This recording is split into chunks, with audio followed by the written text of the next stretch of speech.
တို့ကိုမျက်မှောက်ပြုခြင်းဖြစ်၏မမြင်သေးသောယာတို့ကို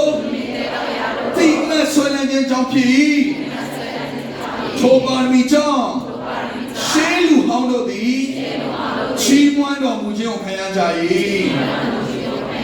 နှုတ်ကပတ်ကျမ်းစာထဲမှာတွေ့ရတဲ့ယုံကြည်ခြင်းသူရဲ့ကောင်းတွေဟာတဲ့ချီးမွမ်းခြင်းခံရတယ်ဘယ်သူရဲ့ချီးမွမ်းခြင်းလဲဆိုတော့ကျမ်းစာထဲမှာချီးမွမ်းတော်မူခြင်းအဲ့တော်ဆိုတဲ့စကားလုံးလေးပါရင်အဲ့ဒါဘုရားနဲ့ဆိုင်တဲ့အရာဖြစ်တယ်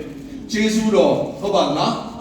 အဲ့တော့တော်ဆိုတဲ့စကားလုံးလေးပါလာလို့ဒါဘုရားနဲ့ဆိုင်တဲ့အရာဖြစ်တယ်ဂယုဏတော်ကျေးဇူးတော်ဒါဘုရားဘက်ကပြုရတဲ့အရာဖြစ်တယ်ဒီနေရာမှာလေထိုပါရမီကြောင့်ရှေးလူဟောင်းလို့ဒီရှေးလူဟောင်းဆိုတာနှုတ်ကပတ်ကျမ်းစာထဲမှာပါတဲ့ယုံကြည်ခြင်းသူရဲ့ကောင်းအားလုံးဖြစ်တယ်သူတို့ဟာတဲ့ဘုရားသခင်ရဲ့ချီးမွမ်းခြင်းကိုခံရတယ်ဘာဖြစ်လို့လဲဆိုတော့သူတို့မှာယုံကြည်ခြင်းရှိလို့ဖြစ်တယ်ဒီမှာရှိတဲ့လူတွေကျန်တဲ့အရာမရှိတော့ပြဿနာမရှိဘူးဒါပေမဲ့ဘုရားနဲ့တွေ့တဲ့အချိန်မှာသင်ဟာသင်ရဲ့ယုံကြည်ခြင်းကြောင့်ချီးမွမ်းခြင်းကိုခံရနိုင်တယ်ဆိုတာကိုသိဖို့လိုတယ်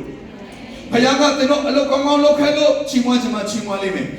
ယုံချောလိုက်တာဆိုပြီးတော့ချီးမွမ်းခြင်းမှာချီးမွမ်းလိမ့်မယ်နော်အခြားသောအမှုဆောင်လုပ်ငန်းတွေမှာဘယ်လိုပုံစံနဲ့ပါဝင်ခဲ့တယ်ဆိုတဲ့အရာတွေကိုခါနဲ့စဉ်းစားပြီးတော့ဒီတယောက်ကတော့စင်ကူနိုင်ငံရဲ့ CMCC တဲ့တော့မှာဘယ်လိုအမှုဆောင်ခဲ့တယ်ဆိုတဲ့မှတ်တမ်းတွေကိုကြည့်ပြီးတော့